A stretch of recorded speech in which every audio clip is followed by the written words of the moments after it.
insatiable wanderlust, he prefers to stay home with a book. And somehow, ever since a fateful car share home from college many years ago, they are the very best of friends. For most of the year, they live far apart. She's in New York City, and he's in their small hometown. But every summer for a decade, they have taken one glorious week of vacation together. Until 2 years ago, when they ruined everything. They haven't spoken since.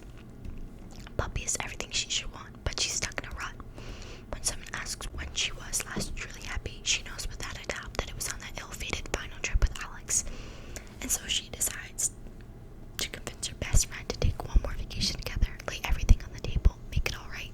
Miraculously, he agrees. Now she has a week to fix everything. If only she can get around the one big truth that always stood quietly in the middle of their seemingly perfect relationship. What could possibly go wrong? Like I said before, not my favorite book. I'm not gonna give it a bad review. I gave it 4 stars, but it was just not different. And although I read it till the end. There wasn't anything like hooking, like jaw-dropping, hooking me to the exact point in where the book was gonna end.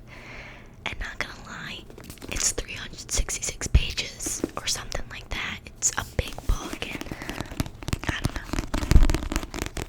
Maybe you can say differently, but I surely do not agree with everybody out there. The next book is called The Fault in Our Stars. Let me just say, before I even get into the description, 5 stars.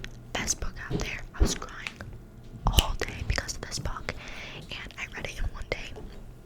Amazing book, and I think it's also a movie. So this is called The Fault in Our Stars by John Green.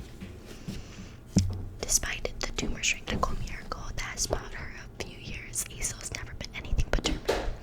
Her final chapter inscribed upon diagnosis.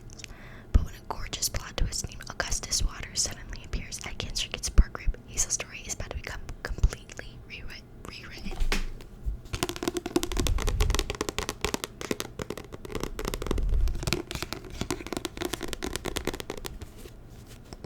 Please, I know I'm a thriller fan. Please just read this book.